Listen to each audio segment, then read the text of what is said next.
Oke, teman-teman, thank you sudah hadir. Kita hari ini bakal membahas tentang suatu emiten yang sudah sempat di-screen sama Andy. Jadi kenapa emiten ini? Itu karena ini nih Andy yang nemuin gitu. Soalnya Andy nemuin bahwa ROE-nya kok bagus gitu loh, dan habis itu juga di pandemi ini juga tetap bagus gitu loh. Ya udah, terus habis itu jadinya ya gue coba analisis lebih jauh lah, ini siapa gitu loh. Nah, perkenalkan, ini Arwana Citra Mulia, atau ticker code-nya itu tuh Arna. Nah, teman-teman udah ada yang kenal belum ini siapa? Udah ada yang tahu belum Arna ini siapa? Kecuali Andy ya, Andy mah udah tahu. Ivan, Muti, belum, oke. Fani, sudah familiar belum sama Arwana Citra Mulia atau Arna? Belum. Belum, oke. Jadi ini benar-benar ini ya, virgin ya. Oke, jadi ini nih produsen keramik untuk kelas menengah dan bawah. Industri perindustrian, sektornya barang perindustrian. Arwana Ceramics. Ini nih kayak kompetitornya tuh mungkin kayak Roman gitu, atau Mulia Ceramics kayak gitu loh. Nah, kurang lebih kayak gitu ya. Sama ada beberapa itulah keramik lainnya. Ya mungkin bisa lah, kalau misalnya kalian punya teman interior designer atau arsitek, bisa tanya inilah. Pernah kedengar nggak Arwana Ceramics? Kalau aku udah nanya dan mereka belum pernah dengar. Jadi ini pokoknya lucu lah. Ini lucu. Nah, jadi produk dijual itu apa aja? Pokoknya kayak gini ya, ada berbagai ukuran lah kayak gitu loh. Dari ya itu bisa dilihat 40-40, 20-25 sampai 50-50 juga ada kayak gitu-gitu. Dia tuh punya kayak ya, keramik arwana gitu yang memang untuk kelas menengah dan bawah gitu. Sama ada Uno untuk kelas menengah ke atas. Tapi dia kayak 10 tahun belakangan itu tuh nggak sih, kayak dari tahun 2010 sampai tahun 2015-an lah gitu, dia tuh kayak arwana gitu. Uno tuh kayak baru-baru 3 atau 4 tahun belakangan ya, kalau nggak salah gitulah. Nah, ini komposisi pemegang sahamnya, direkturnya itu punya 37,2%.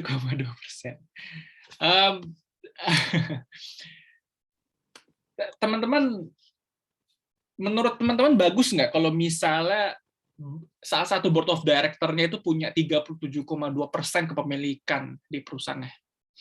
Ada yang bisa menjawab nggak? Menurut Andy bagus, oke. Ada teman-teman yang lain mungkin punya pendapat berbeda. Harusnya bagus ya. Harusnya bagus. Oke. Nggak tahu deh. Kenapa? Kira-kira kenapa? Mungkin Fanny bisa jawab. Apa ya? Sense of belonging-nya tinggi gitu untuk memperbagus kinerja ke depannya. Don't know. Andy juga bilang karena punya interest buat naikin harga dia. Oke, cool. Ya, aku sih setuju. Bagus kalau misalnya memang kayak board of directors itu tuh punya ownership yang cukup tinggi lah gitu loh. Nggak tinggi-tinggi amat, soalnya kalau misalnya kayak lebih dari 50% mah kayak ya siapa yang bisa jadinya soalnya kalau bisa ketinggian, jadi siapa yang bisa ngecek dia lah kayak gitu loh. Tapi kayak cukup tinggi itu bagus. Nah, kebetulan jadi itu ada asosiasi industri keramik namanya Asaki. Ketua umumnya kebetulan Pak Edi Suyanto ini yang juga kerja di Arwana Keramik juga gitu loh. Jadi ya lumayan inilah ya, interestnya tinggi lah gitu untuk memajukan industri keramik dan memajukan perusahaannya juga gitu. Nah, ini siapa aja di tas anaknya gitu. Jadi apa namanya PT Arwana ini itu tuh dimiliki oleh 3. Pertama si Supra Kreasi Era Dinamika, dan kemudian si Tandian Rustandi, dan habis itu Publik. Arwana Citra Mulia ini punya 4 entitas anak. Pertama ANK, punya pabrik keramik di Banten, jadi ini produsen keramiknya. Kemudian habis itu SKDA, produsen keramik juga di ya itulah Jawa Timur. Kemudian AAK punya di Sumatera Selatan, produsen keramik juga. Satu-satunya yang bukan produsen keramik itu adalah PGK. Itu Premagra Kramindo. Dan kebetulan juga 65% kepemilikannya. Kenapa kayak gitu? Nah, nanti kita lihat.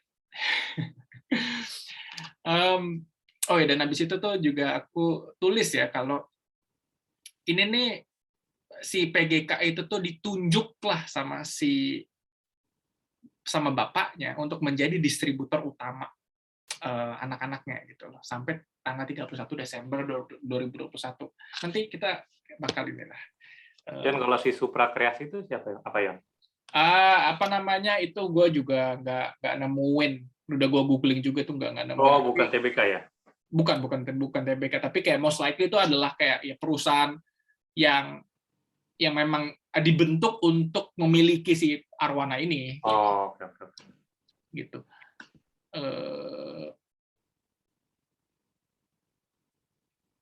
Ada apa? Oke. Shell company. Ya. Nah, ini ya apa namanya, tahun 2018 PT Arwana Citra Mulia itu tuh peringkat ke-14 ya. Dan kita lihat sebetulnya di sini ada PT Mulia Keramik juga loh, tapi sayangnya nggak TBK. Nggak, dia TBK. Cuman, nah inilah makanya kenapa gue tadi barusan bilang ini nih apa namanya salah satu yang apa analisis terambigu, karena ya gue juga jadi ngecek nih PT Mulia Keramik ini siapa gitu. Cuman inilah apa namanya apa ya, kalau PT Mulia Keramik itu bedanya sama si PT Arwana Citra Mulia. PT Arwana Citra Mulia itu adalah produsen dulu baru distributor. Kalau PT Mulia Keramik itu dibalik, dia distributor dulu baru produsen. Maksudnya itu adalah apa namanya, jadi kan kalau misalnya tadi lihat Arwana Citra Mulia itu tuh sampai 3 perusahaan loh yang jadi produsen keramik. Kalau PT Mulia Keramik tuh enggak, dia cuma 1 di antara sekian itu. Seingatku gitu sih yang aku baca. Ya pokoknya kurang lebih kayak gitu. Nah, pas satu tahun di 2020 sih PT Mulia Keramik ini udah nggak top 6 lagi sih, nggak tahu udah di mana sayangnya.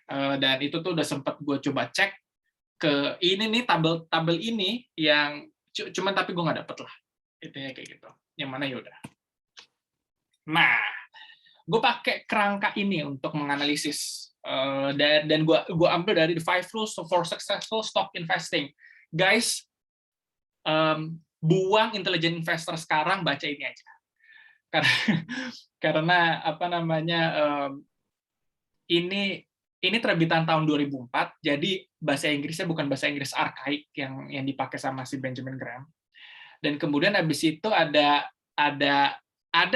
apa ya, contoh-contoh kasus yang kalian lebih pahami lah gitu loh, kayak ya Microsoft apa segala kayak gitu ada di sini gitu loh. Jadi ya apa namanya, mendingan baca ini aja beneran. Ini benar-benar gue bisa yakin lu semua baca ini, kemampuan apa ya, analisis kalian dan kemampuan pemahaman investasi kalian itu langsung di atas rata-rata orang Indonesia. Bukan yang terbaik juga, tapi di atas rata-rata. Sekarang kayaknya udah sih. Betul.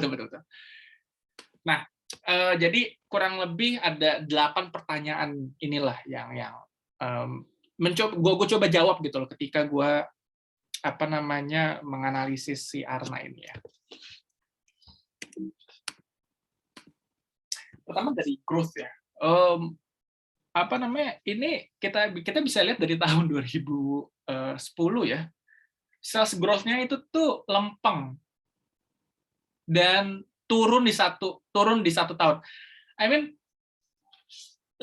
lihat deh, tahun 2020 pun lempeng. Ini menurut gue ya, pas waktu gue lihat ini kayak ini ngaco. Ini apaan? Ini apa sih? Dia jual apa sih? Keramik gitu loh. Keramik doang bisa kayak gini gitu loh. Kayak lempeng aja naik. Nah, dan apa ya? Kalau misalnya kayak kita lihat ya, CAGR-nya itu 10,3% dengan rata-rata growth rate per tahunnya itu tuh 11%. Tapi ya kita lihat CAGR-nya aja gitu. Itu 10% per tahun. Itu bagus nggak sih? Sebetulnya kita coba lihat ya. Nah, ini MLIA. Apa namanya? CAGR 1%.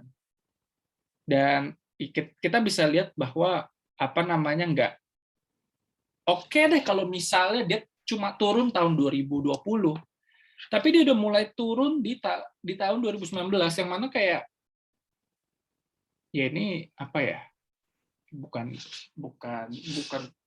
perusahaan distributor dan produsen keramik yang bagus, jadi kayak gitu loh dibandingin Arna gitu. Kita lihat pas waktu aku cek ya di sektor ini nih, kebetulan tuh yang keramik dan TBK itu tuh cuma dua doang, Arna sama si MLIA. Sisanya itu ya industri-industri lain lah. Ya, dan kita coba pakai deh apa namanya barang lain bukan keramik, kaca. Ini pun juga salesnya CAGR-nya 4,5% gitu loh. Dan ya sampai sekarang artinya 10% itu masih impresif itunya gitu loh. Oke, itu sales. Sekarang net income. Net income dia CAGR-nya 14,98%. Ini apa namanya? Again, ini impresif ya. Dan apa ya? Biasanya kalau misalnya CAGR dari net income itu tuh lebih tinggi daripada sales, logikanya dia itu berhasil efisien karena dia cutting cost. Cutting cost-nya itu bagus gitu loh. Gitu. Teman-teman mungkin kalau misalnya ada tambahan gitu, monggo gue diinterupsi aja ya. Dan habis itu lihat ya, tahun 2015 tuh ini ya, tuh. Dan tahun 2015 juga sama. Nanti kita bakal cek itu kenapa. Nah ini gue coba nge-breakdown growth-nya ya. Jadi kalau misalnya lihat ya, average selling price dari produk mix-nya dia itu meningkat 2%-an selama 5 tahun. Ya. Tahun 2015 32.000 ya segitu-segitulah. Sempat turun 2016 dan ini ada sebabnya juga kenapa turun. Again nanti kita bakal cek. Habis itu tahun 2017, 2018, 2019 tuh naik gitu. Kemudian habis itu apa namanya untuk pertumbuhan dari outletnya itu selama 5 tahun sekitar 7,98%. Jumlah outletnya, jumlah outlet untuk jualannya gitu. Dan habis itu juga hasil produksinya dia apa namanya meningkat 8%. Jadi emang ya dia ini growing lah gitu loh, nggak stop gitu loh apa namanya growth-nya. Nah, tapi ini ya apa namanya ini aku kasih catatan di sini gitu. Untuk memvalidasi pentingnya pertumbuhan ini perlu ada pertumbuhan permintaan total permintaan per tahun. Nah, aku dapat atau enggak? Nah, itu pertanyaan berikutnya. Tapi let's move on lah. Di sini nih kita bisa lihat bahwa satu, dia berhasil meningkatkan average selling price dan dia berhasil meningkatkan apa namanya distribusi dan dia berhasil meningkatkan produksi. Yang mana itu bagus. Itulah yang menyebabkan kenapa sales-nya itu growing gitu. Nah, itu di product mix di ini ya proporsi ya, proporsi penjualannya. Ya, Di product mix itu proporsi penjualannya. ya. Nah, bisa, dilihat ya, apa namanya, Digi Uno, yang mana itu tuh adalah produk lebih high end-nya dia, itu tuh makin lama makin meningkat. Dan produk Digi Uno ini, yang high end-nya ini, itu tuh profit margin-nya tuh lebih gendut daripada yang apa namanya regular dan Best Buy. Yang mana itu adalah untuk kelas menengah dan menengah ke bawah, yang regular dan Best Buy. Dan tabel ini ada sampai ke 2010 nggak, Yan? Kayaknya nggak ada. Udah, kayaknya nggak ada, udah gue cek. Oke. Nah, ini distribution breakdown-nya itu ya bisa dilihat ya, kalau dia itu terkonsentrasi di Jawa dan Bali. Apa namanya, ya, dan habis itu diikuti dengan Sumatera, Kalimantan, CAGR buat Jawa dan Bali itu sekitar 7,92%, Sumatera 9,21%. Gitu. Ya, yang mana apa namanya, ini cuma FYI aja lah, kayak gitu, kayak dia tuh terkonsentrasi itu di mana gitu. Dan apa namanya ya, kalau misalnya apa namanya ada ini nih ini nih bisa ngasih tahu kita apa ya, untuk ke depan ketika kita monitor performance-nya si Arna, itu kita bisa, kalau misalnya ada berita gitu bahwa ada apa namanya, masalah logistik gitu atau terhambat gitu di Jawa dan Bali, itu kemungkinan bisa apa namanya mengganggu target sales dari si Arna ini gitu. Nah, itu tadi growth. Nah, sekarang profitability-nya. ini net profit margin ya, dan gue dengan sangat sengaja membandingkannya bukan dengan yang sama industrinya, karena jelas di industrinya itu tuh dia ini UNTR, United Tractors, itu tuh itu paling tinggi, itu market cap paling tinggi loh untuk di industri perindustrian ini. Bahkan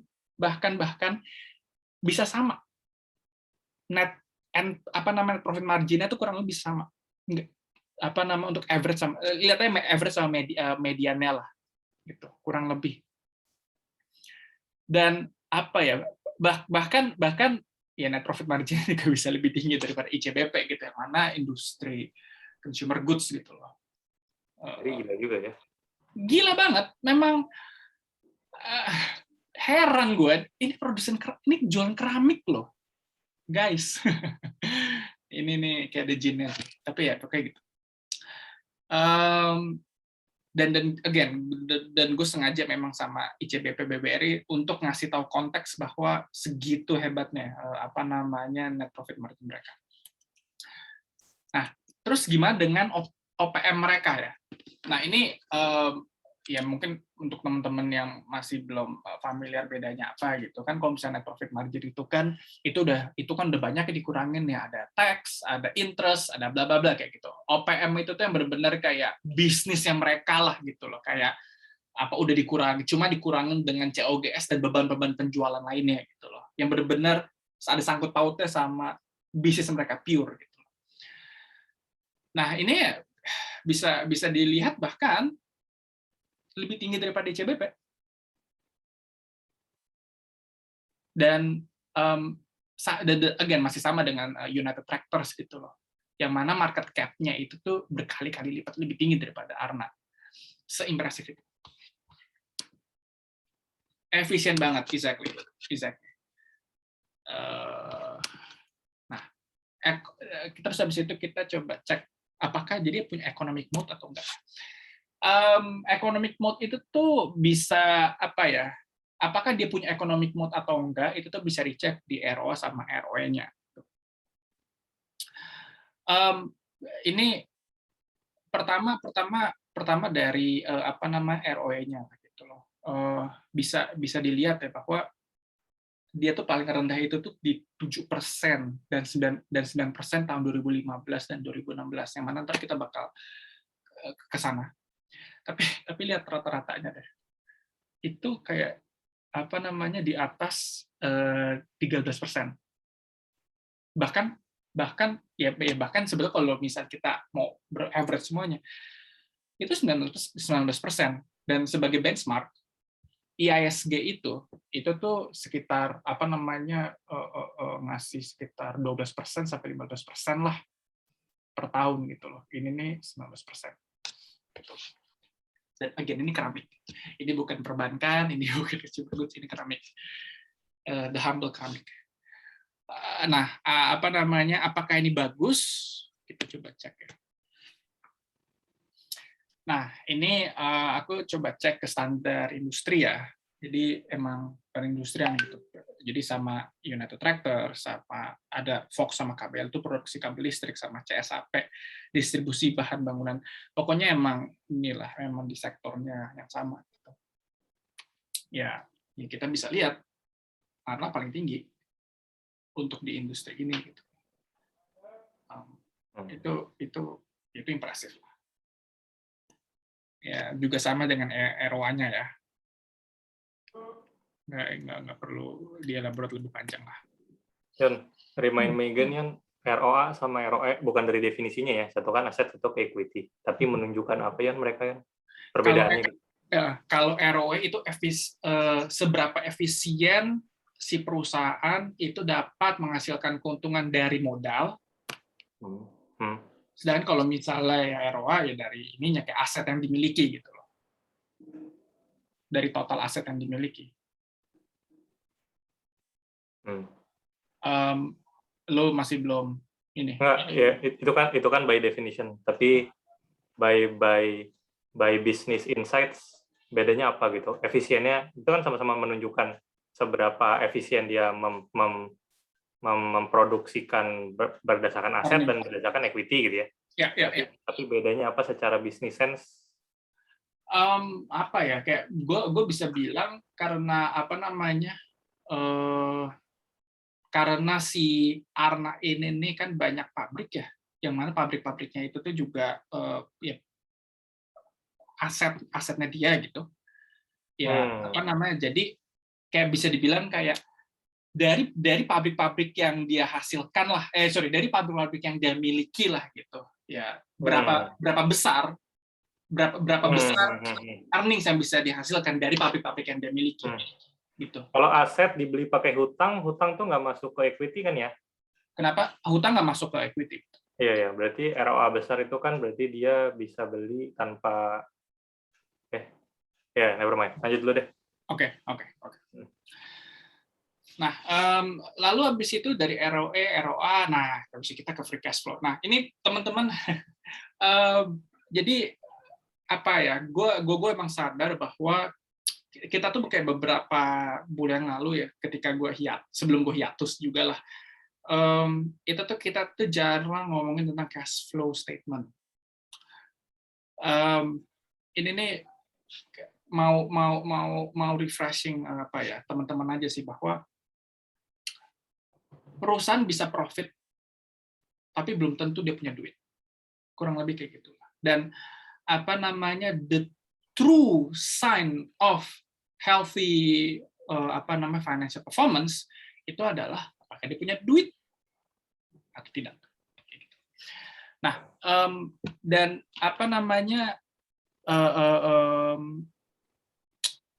yang bisa kita cek dari apakah dia sehat atau tidak itu tuh dari free cash flow. Dan cara untuk menghitung free cash flow itu adalah operating cash flow dikurangin oleh capital expenditure. Ini nih gue cuma refreshing dikit aja ya. OCF atau operating cash flow itu tuh kurang lebih itu adalah duit yang diterima dari hasil jual beli barang, dari bis intiknya lah gitu. Jadi anggapannya kayak ya Arna beli keramik, Arna buat keramik beli bahan baku gitu misalnya. Nah kan dia pas waktu beli bahan baku kan dia ini nih kasih duit. Nah itu tuh rekam di OCF. Terus habis itu pas waktu udah jadi keramiknya dijual, terima duit kan. Nah pas waktu terima duitnya itu juga direkam di OCF itu. Dan selisihnya itu adalah OCF. Bayar utang dihitung nggak sih Yan di OCF? Gue lupa deh. Bayar hutang nggak? Bayar hutang itu di financing activities di Oh, oke. ininya. Nah, jadi itu nggak masuk di OCF. Itu masuk di kan jadi cash flow statement itu tuh ada 3. Pertama cash flow from operating activities, kemudian cash flow from financing activities, dan cash flow from investing activities. Dan yang financing itu tuh ini untuk yang tadi yang hutang-hutangan itu. Nah, dan jadi bentar John. Kalau financing itu yang dia bayar utang apa dia menambahkan utang? Gini, coba gua buka Stockbit. Biar ke ini aja. Ini cash flow ya. Nih. Ini pokok jadi di setiap cash flow statement itu tuh pasti ada 3 ini nih. Arus kas dari aktivitas operasi atau ya operating cash flow atau cash flow for operating activities, arus kas dari investasi, dan kemudian financing gitu. Nah, yang tadi pertanyaan lo apa? Tadi kalau utang, kalau yang tadi kan ada yang dari arus kas dari pendanaan, ya kan ya? Itu masuk bayar hutang atau dia menambahkan utang, itu lari ke yang untuk nih perolehan pendanaan berarti ya? Ya, perolehan utang dari bank gitu. Misalnya kayak dia terima duit dari Bank Mandiri gitu misalnya, masuk ke sini. Dia bayar hutang ke Bank Mandiri, masuk ke sini. Gitu. Oh, beda-beda.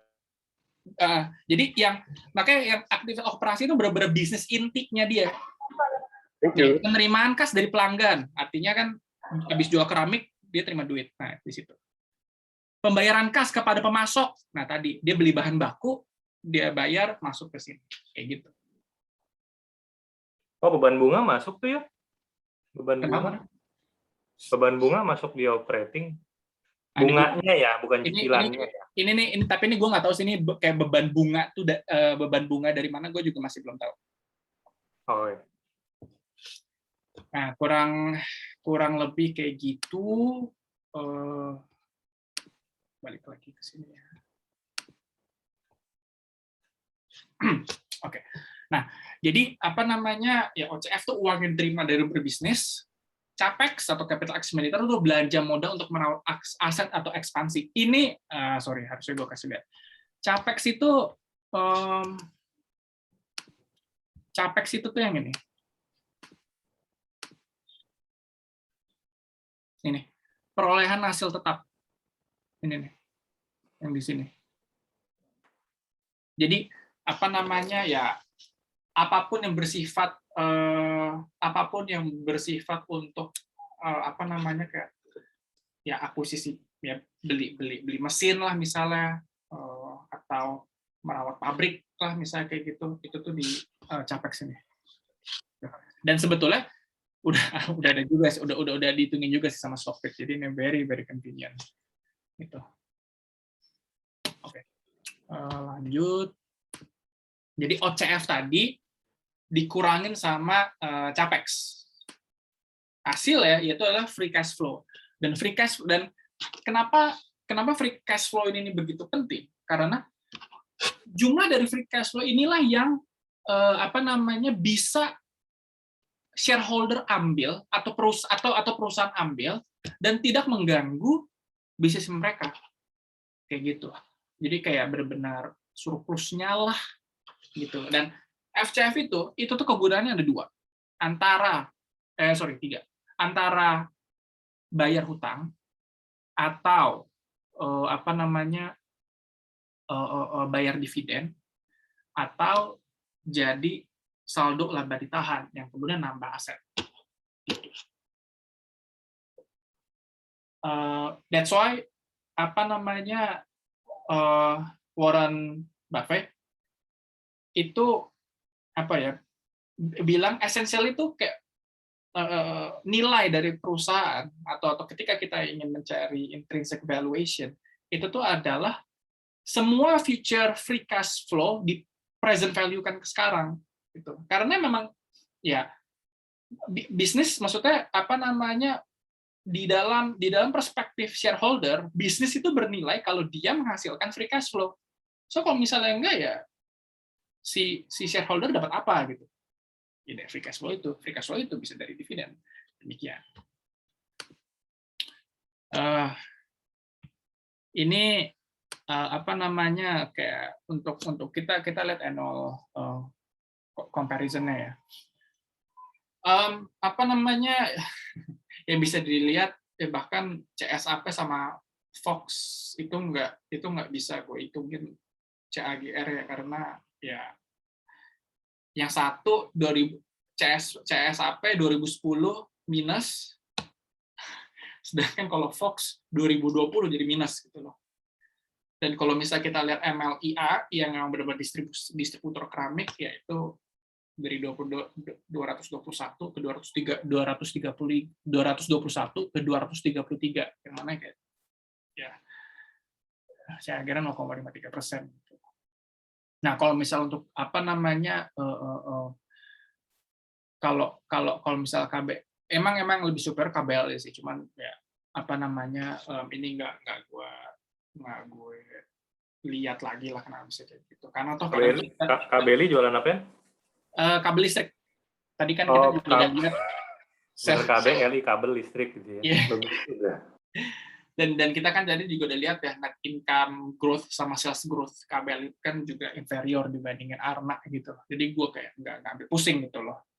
Toh apa namanya annual growth 13% untuk free cash flow pun juga udah bagus, impresif gitu. Nah, ini ini apa namanya kita coba kira-kira cek ya kalau begitu economic mood yang dimiliki sama Arna atau apa ini cuma sebentar kok bisa ya cuma sebentar.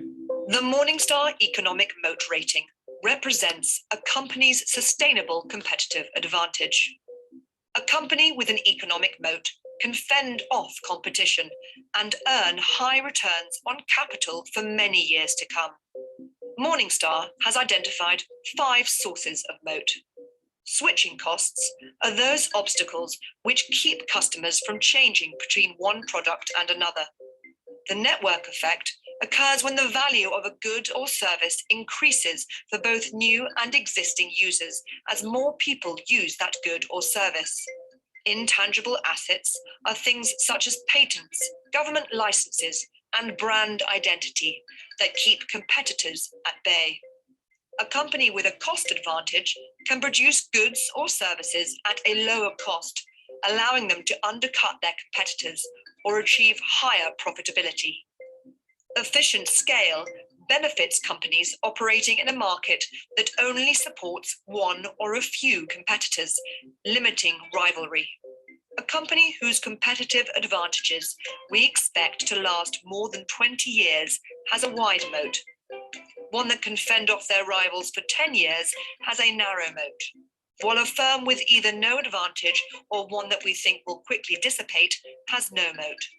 The Morningstar Economic Moat Rating can help you uncover companies that will provide superior long-term returns.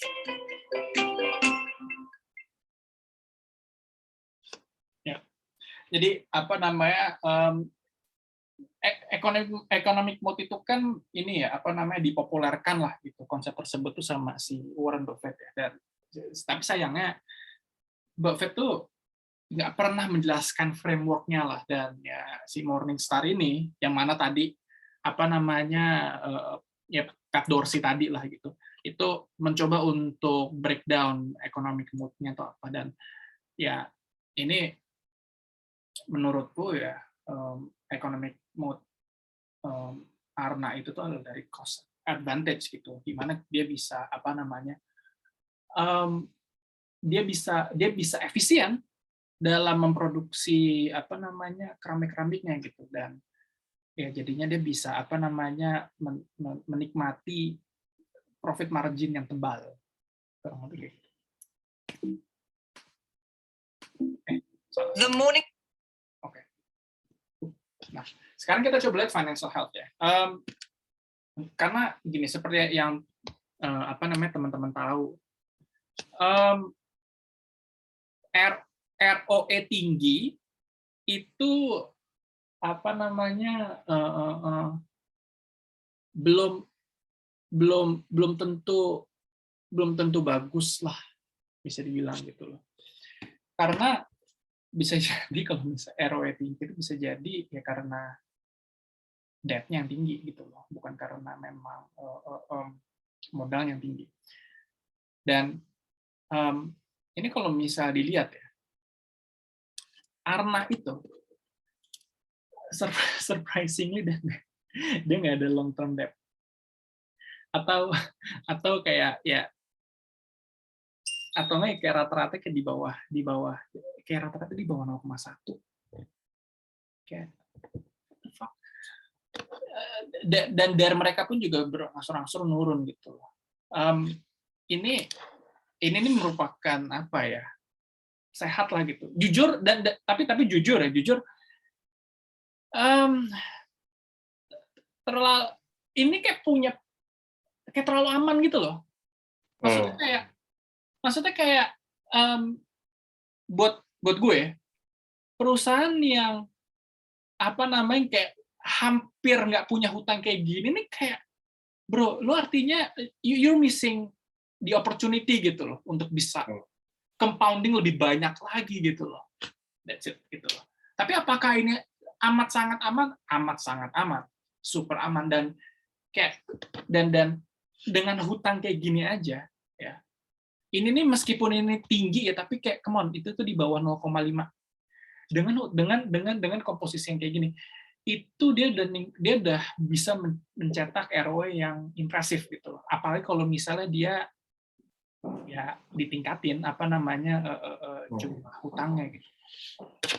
Ada pembahasan nggak yang kenapa mereka nggak meminjam uang untuk growth lebih gede lagi gitu? Aduh, itu gue juga nyari, gue belum nemu. Di public expose-nya pun juga nggak ada yang nanyain gitu. Kayaknya orang udah senang aja gitu. Wah, ini bagus nggak punya hutang, cuman ya itulah. Nah, oh ya, kalau tadi kan debt equity ratio, ini interest coverage ratio gitu, kayak ini sebetulnya apa ya?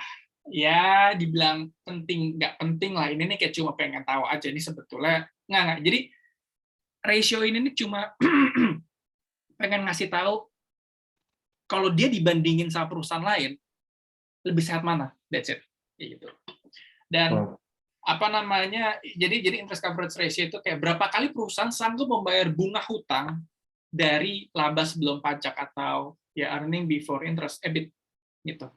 Dan ya bisa dibilang apa namanya, again ya gue pakai median tuh kayak lebih pas ya, itu kira kurang lebih kayak 16,9 lah kayak gitu. Apa namanya, memang tahun 2010 2016 itu kayak kurang dari 10, tapi kayak apa namanya, ini enggak buat gue itu bukan sesuatu yang alarming lah gitu.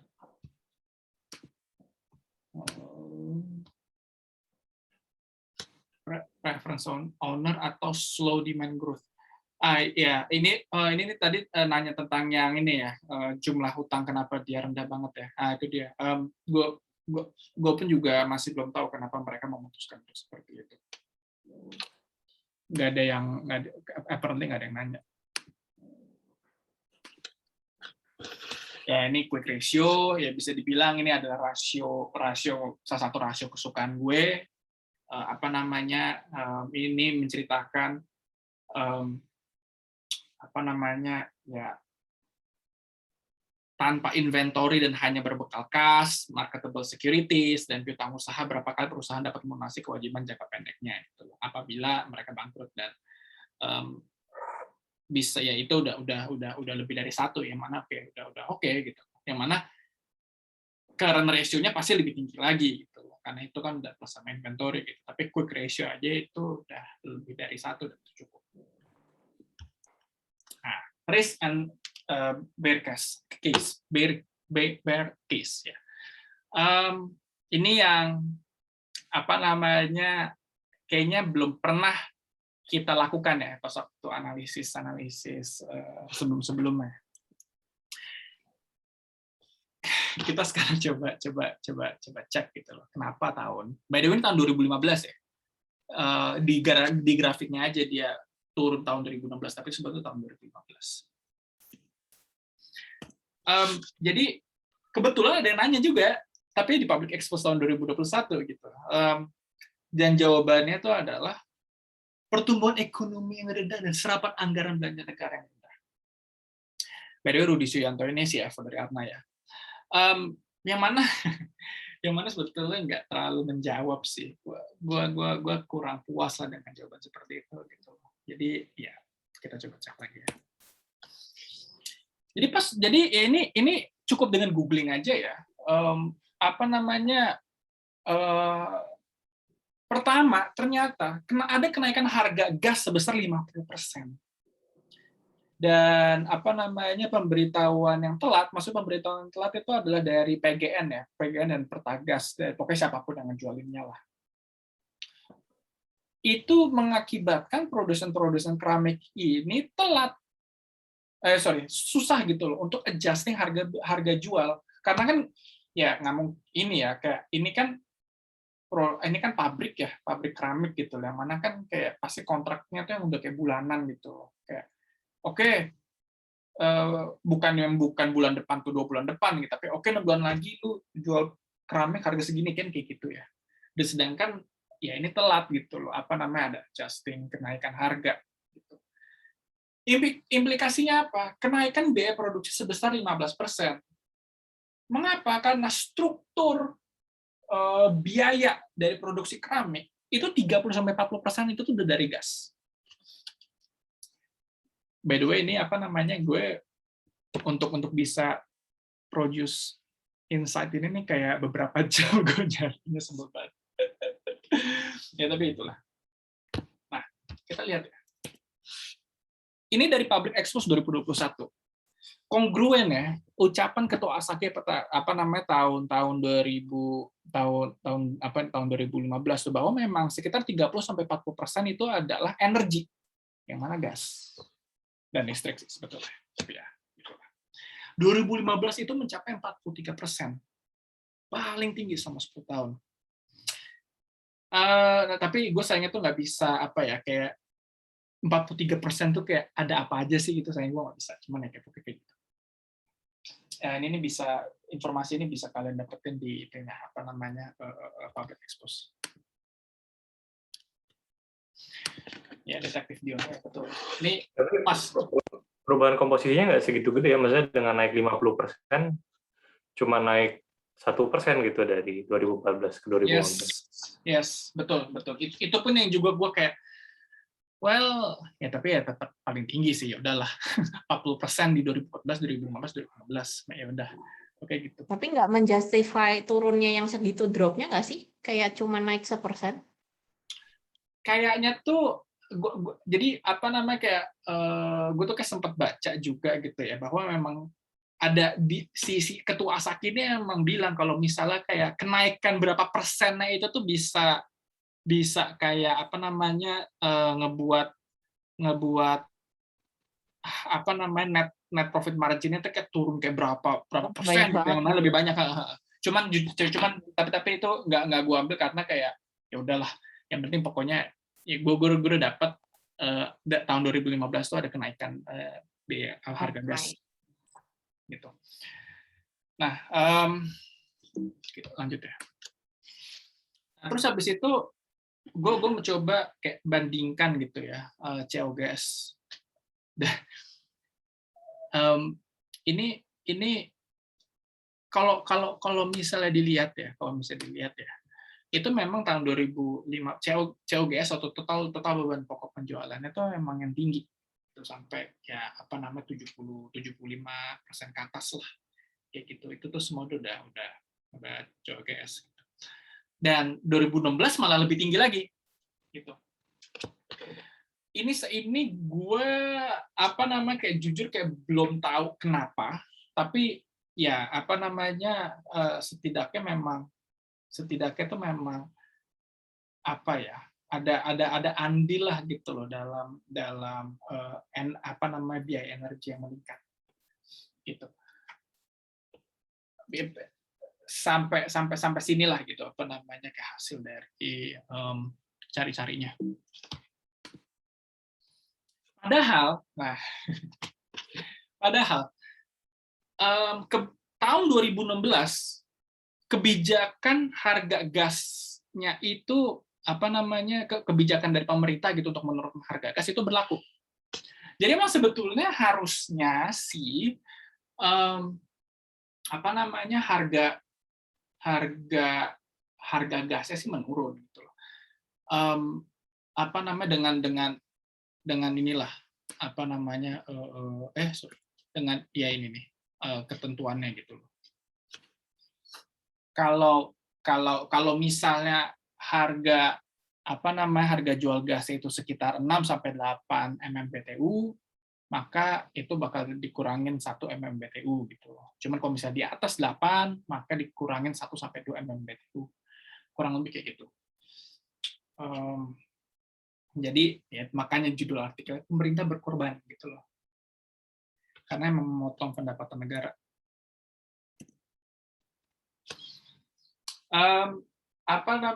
Terus habis itu kayak aku sempat cek lagi. Tadi slide tadi tuh kayak udah sampai situ lah pokoknya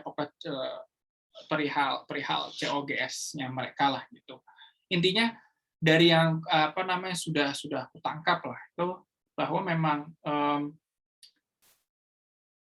harga gas itu sangat berpengaruh terhadap COGS mereka dan artinya sangat berpengaruh terhadap net profit margin mereka, kurang lebih kayak gitu. Dan kalau misalnya dibandingkan dengan kebutuhan logistik ya, jadi kan tadi kan ada COGS, terus habis itu kan ada beban penjualan lainnya gitu. Nah, of course kebutuhan logistik itu melebihi 75% dari komposisi total beban penjualan. Tapi masih tetap lebih kecil daripada biaya beli bahan baku dan biaya fabrikasi yang mana itu termasuk dari energi. Begitu. Ini 990 juta dan 480 juta. Itulah. Jadi ini benar-benar sampai ke slide ini itu tuh sangat mengkonfirmasi bahwa ada ini mungkin teman-teman udah punya benang merah bahwa udah mulai tahu benang merah bahwa ini sebetulnya Arna itu tuh rentan sama apa. Nanti kita bakal bahas. Ini aku sampai ngecek apa sih yang bentuk harga gas kalau gitu. Ini sampai cek ke Kemenq. Terus habis itu nih. Pokoknya ya ini lupakan yang ini, tapi pokoknya ini nah. Harga gas bumi terbentuk dalam misalnya tarif penyaluran gas bumi dari BPMD, pemampatan, bla bla bla, ya gitu, bla bla bla gitu-gitulah. Jadi in conclusion perbedaan dari kebutuhan pasar domestik internasional, perbedaan pemanfaatan gas oleh industri hulu hilir, konsumsi rumah tangga, tarif penyaluran gas bumi kayak gitu-gitulah. Jadi ya banyaklah faktornya ini dan ini bukanlah sebuah faktor yang dapat dikendalikan oleh Arna gitu, tapi dapat dimitigasi dan cara atau mitigasinya ya nanti itu bakal kita bahas lah. Terus habis itu gas tuh sampai nyari terus gas tuh beli dari mana gitu loh, gas industri. Pertamina dan PGN dan jadi ada yang diekstraksi dari bumi alam Indonesia, ada yang diimpor memang. Dan ya itu emang agak aneh sih, kayak kenapa kita jadi kita tuh ekspor gas alam juga gitu, tapi kita juga ngimpor, kayak why? Aku nggak tahu. So anyway, lanjut. Ya, ini Yon, gue penasaran kalau si Arna very reliable on PGN dan gas gitu, dia bisa hedging nggak sih? That's a good question. Kayaknya sih enggak. Soalnya kalau misalnya iya, maka masalah gas itu naik itu kayaknya nggak jadi. Saya rasa nggak terdampak kan berarti kan? Betul. Jadi karena makanya rentan sekali terhadap hal itu. Right, oke. Ya gitu. Ya ini aku sampai ini again, ini sebenarnya nggak terlalu penting, cuman tapi kayak gue jadi kepengen tahu siapa sih yang nyalurin gitu loh. Jadi kayak intinya tuh kayak Arna itu tuh apa ya, kayak benar-benar ya kalau misalnya PGN sama Pertagas bangkrut gitu loh ya meskipun nggak mungkin bangkrut, tapi ya mereka juga akan mati gitu loh. Kurang lebih. Nah, ini yang apa namanya hal-hal lain yang berhubungan dengan biaya produksi. Jadi adanya pelemahan rupiah gitu. 70% barang modal tuh masih dipasok dari luar negeri. Jadi pertama gini, dia beli bahan baku tuh impor. Arna tuh beli bahan baku tuh impor. Lalu habis itu harga gas itu juga pakai USD. Jadi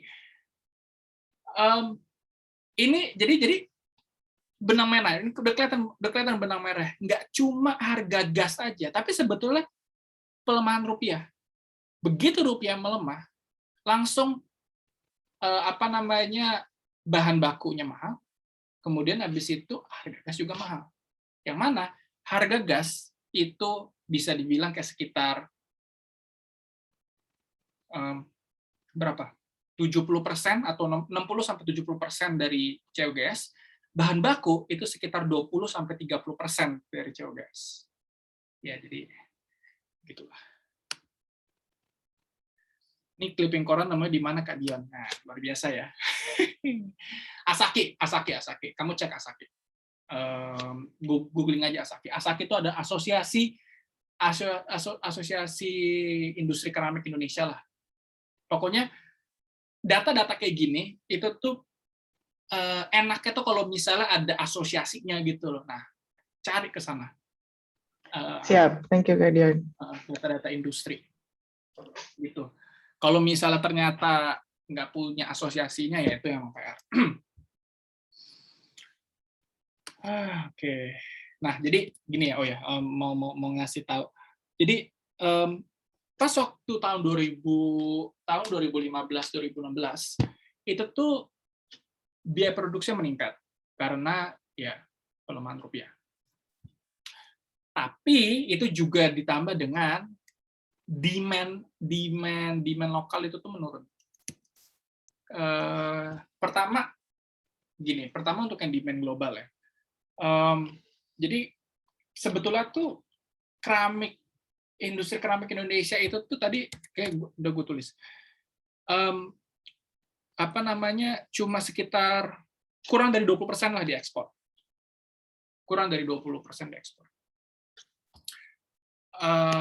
Jadi emang pasar ekspor itu emang cukup rendah lah kayak gitu. Udah habis itu rendah, kemudian itu dia harus harus perang dengan ya China,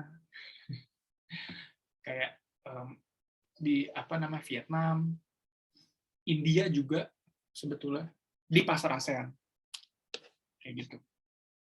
Kalau pasar global itu tuh pemainnya China sama Spanyol sama Italia ya gitu deh. Dan ini nih yang aku tuh agak bingung jujur, hubungannya apa, dan udah terlalu mager untuk ngecek ininya ya, hubungannya. Harga minyak dunia turun sehingga demand pasar global yang mana itu dipimpin sama Timur Tengah itu menurun. Sehingga tujuan alternatif ekspor itu adalah ASEAN. Di ASEAN, nah tadi yang aku bilang, harus berantem sama Tiongkok, Vietnam, dan India yang lupa aku tulis. Gitu. Nah, kalau demand lokal ya udah apa namanya itu juga berantem lah sama gempuran impor keramik gitu.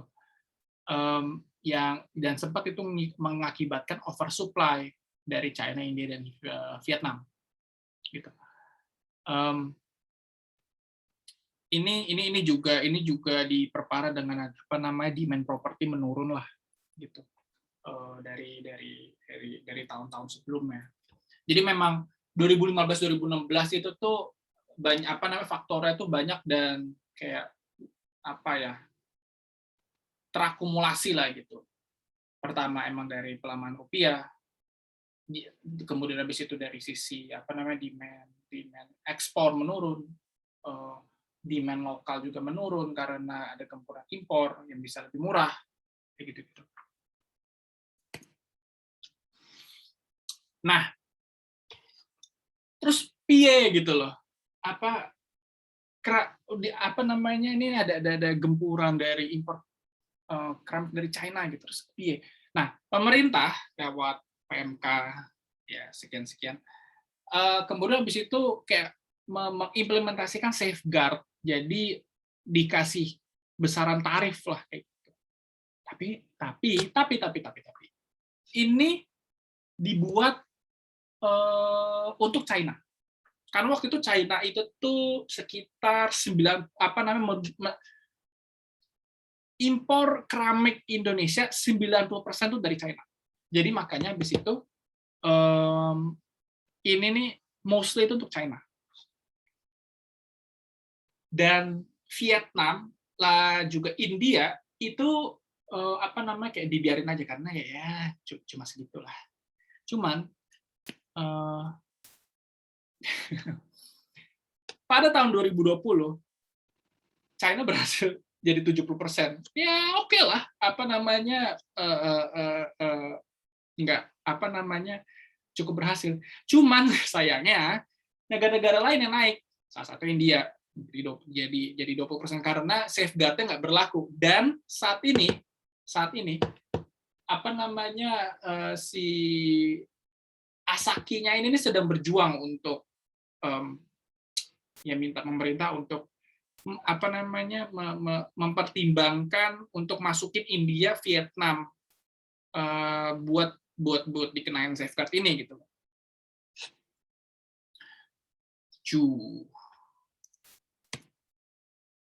Ini kayak tambahan aja sih, tapi ini nggak menghambat demand, cuman ya ada izin pemerintah yang berbelit lah gitu loh. Tapi ini tahun 2015 nggak tahu sekarang sih. Nah, jadi karena ini rentan dengan apa aja gitu loh. Harga minyak bumi, harga gas, nilai rupiah, impor keramik, itu untuk faktor dalam negeri. Untuk faktor dalam negeri, faktor dalam negeri itu sebetulnya dia nggak terlalu gimana sih sebetulnya ya. Apa namanya nggak terlalu berpengaruh lah. Tapi kalau misalnya pun berpengaruh, itu ada dua, itu penyerapan anggaran yang lambat untuk infrastruktur dan apa namanya demand retail juga yang menurun gitu. Jadi yang mana nih berbanding lurus juga gitu dengan properti ya. Kalau misalnya demand properti yang menurun ya demand keramik juga menurun gitu loh. Kayak gitu.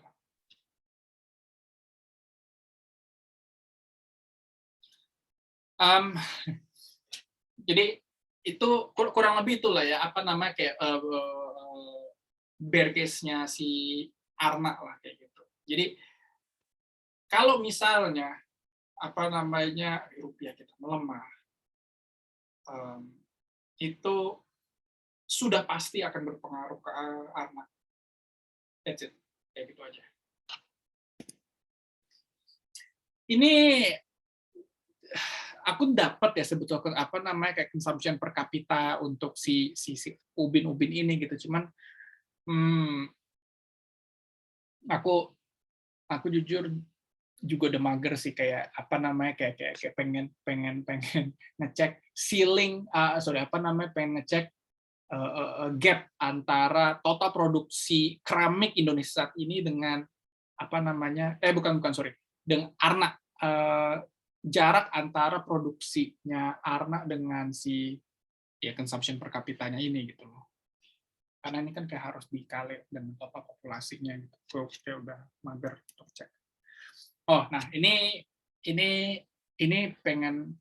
Jadi kan kita kan udah tahu ya apa namanya kalau bisa dari bisnis supply chain-nya itu tuh Arna itu tuh apa aja inputnya, bahan baku, energi.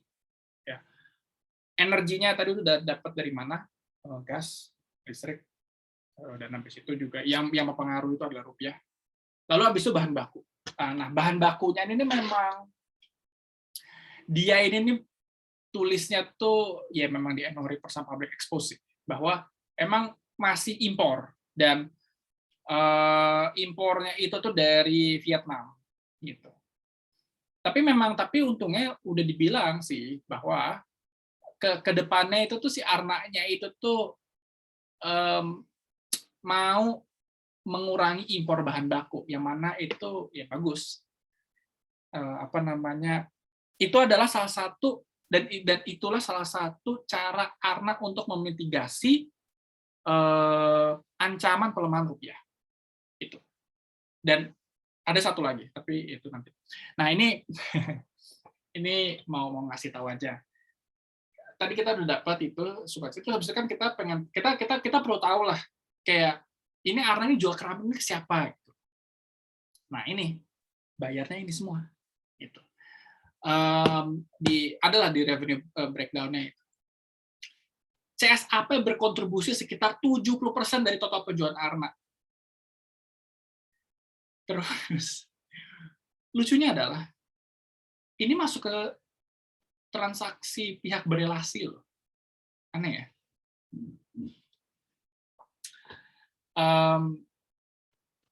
Apa namanya ini ya udah pokoknya udah sempat di breakdown lah dan ya pokoknya kurang lebih 70 kayak gitu ya. Okay. Nanti aku bakal kasih tahu kayak CSAP itu apa. Terus habis itu sales breakdown by geography and volume, yes, sekian, kenaikannya 4,1%, Jawa dan luar Jawa, tadi memang apa namanya kan Jawa dan Bali ya. Ini kayak aku nggak tahu kenapa nggak Jawa dan Bali, luar Jawa dan Bali, tapi ya kayak gini ya udahlah. Tapi pokoknya emang intinya kayak Jawa itu tuh sangat ini ya tuh sampai sekitar 60% gitu. Distribusinya kenaikannya sekitar 4,58%. Nah, gini. Jadi ternyata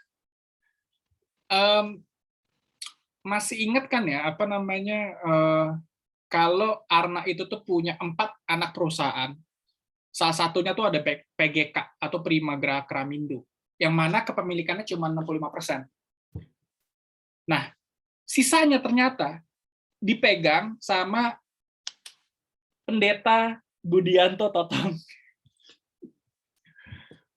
Yang mana Pendeta Budianto Totong ini menjadi presiden direktur di salah satu anak perusahaan Arna yang di Prima Gramindo sebagai distributor utama dari produksi keramik Arna.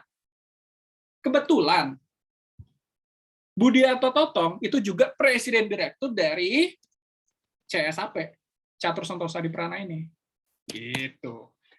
PGK, jadi kayak saya Budianto Totong menunjuk Budianto Totong untuk menjual produk keramik-keramik dari Arna. Kayak gitu. Lucu ya? Ya, dan kalau misalnya kita lihat di laporan keuangan ya, oh by the way, apparently ini nih nggak banyak yang tahu. Kenapa? Karena tadi kayak sempat ada gue chat-chatan di adalah Telegram ini kayak wah baru tahu kok ternyata CSAP pantesan itu masuk ke transaksi pihak berelasi lah kayak gitu, baru tahu. Soalnya emang di laporan keuangannya itu tuh nggak disebut Budianto Totong itu presidir dari PGK.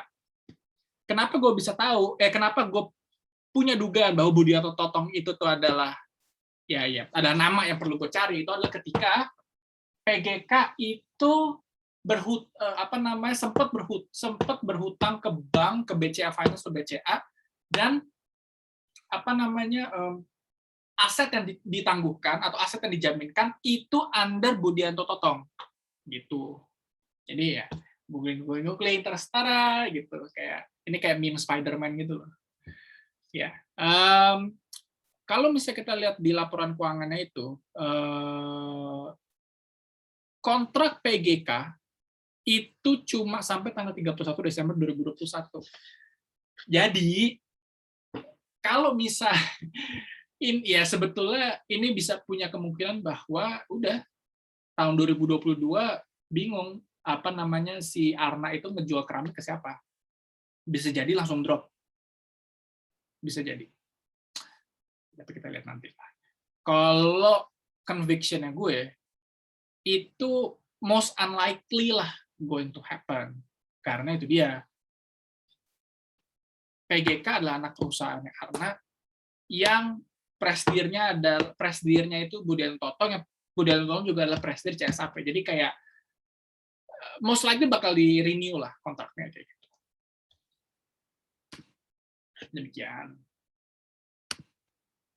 CSAP itu siapa? Ya ini yang punya Mitra 10, punya Atria. Gitu. Jangkauan distribusi CSAP ya tuh kayak gitu. Jawa, Bali, ya pokoknya sampai ke Sulawesi, Sumatera, itu apa segala lah. Gitu. Ini satu saya mitra, ya pokoknya oke lah distribusinya. Valuation. Jadi tadi gitu ya teman-teman ya. Menganalisis ini nih screeningnya atau kayak kuantitatifnya itu kayak mungkin kayak it takes perhaps to 20% of your time. Sisanya itu tuh making sense bisnisnya dia tuh kayak gimana, lobang-lobangnya di mana apa segala itu kayak sekitar 70% lah. Terus 20, 70, nah 10% valuation kayak gini. Ini valuasi yang sempat gue hitung ya. Gue coba pakai, gue coba hitung intrinsic valuation dan relative valuation ya. Kalau misalnya intrinsic valuation-nya sih 1088 dan current market price-nya itu 765 dan margin of safety-nya jadi 30%. Yang mana itu bagus buat gue. Dengan asumsi bahwa discount rate-nya juga 10%, ya, gitu-gitulah. Lalu kalau itu tuh untuk intrinsic valuation. Nah kalau misal kita lihat relative valuation ya, pakai PE lah, pakai PE, itu juga masih di bawah rata-rata selama selama 10 tahun gitu loh. Jadi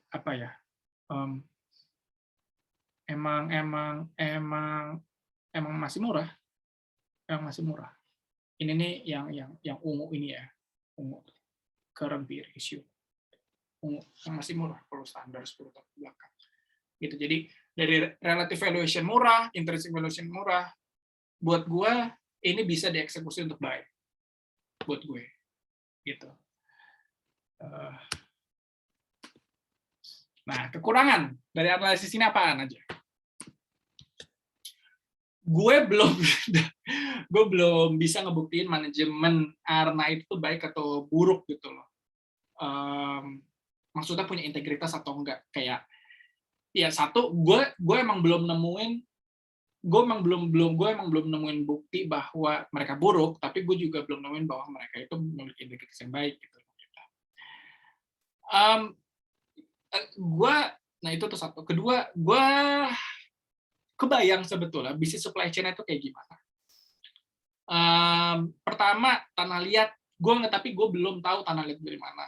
Glazier beli dari Vietnam, gas, listrik, apalagi kayak kebayangnya sampai situ aja gitu. Tapi kayak detailnya tuh gue masih belum tahu.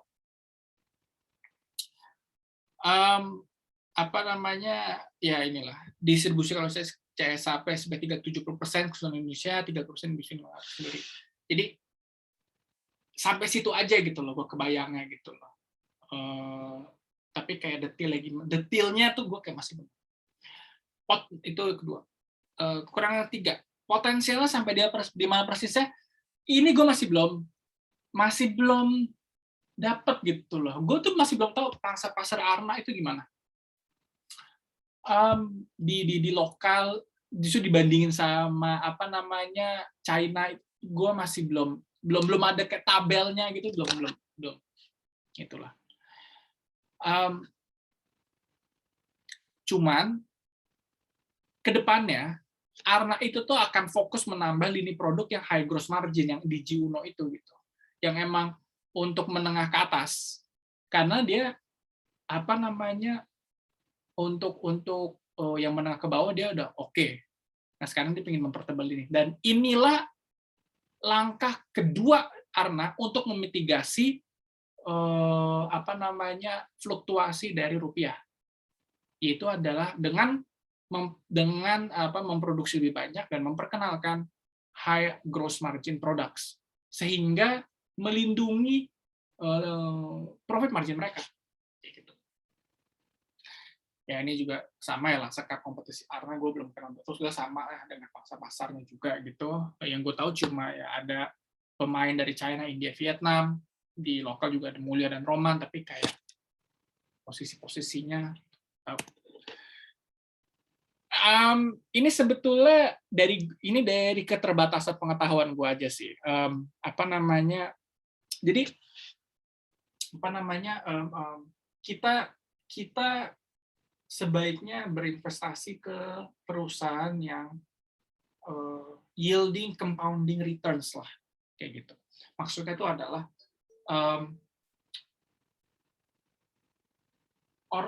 Arna ini kan DPR itu nggak 100%, ya. DPR itu dividend payout ratio. Intinya adalah dia kalau misalnya ada free cash flow, dia nggak bagiin semua ke dividen gitu, tapi dia tahan untuk dia reinvest, misalnya dia beli pabrik atau apalah, bayar hutang atau apa kayak gitu.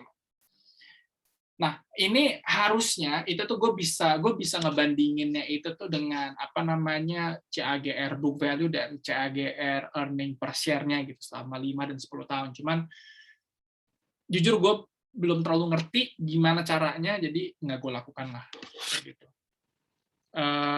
Jadi karena gue belum bisa melakukannya, jadi gue kayak belum bisa memberikan bukti yang konkret bahwa Arna itu tuh emang reinvesting their profits. Meskipun sebetulnya kelihatannya sih ya, tapi kayak seberapa efisien itu belum. Final key thoughts. Jadi ini kurang lebih summary-nya lah gitu loh dari komisi dari sisi kuantitatifnya ya. Kayak gue saat ini gue udah punya posisi di Arna, dan cara gue untuk memonitornya itu adalah dengan ini gitu, sales-nya persen gitu. Kalau misal ternyata kurang dari ini, gue perlu cek lagi kenapa gitu. Apakah ini temporer atau ini adalah bukti dari fundamental yang udah mulai bobrok kayak gitu. Ya, dan inilah kurang lebih kalau tadi dari sisi kuantitatif dari sisi kualitatifnya gitu.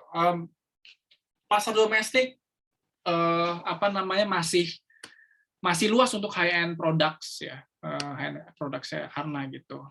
Dan abis itu juga Arna itu tuh masih terus-terusan mengefisiensikan pabriknya gitu. Dan itu masih ada opportunity untuk mengefisiensikan pabrik mereka.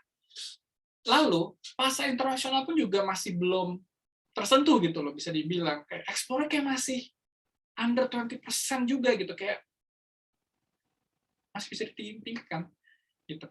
Jadi sebetulnya musuh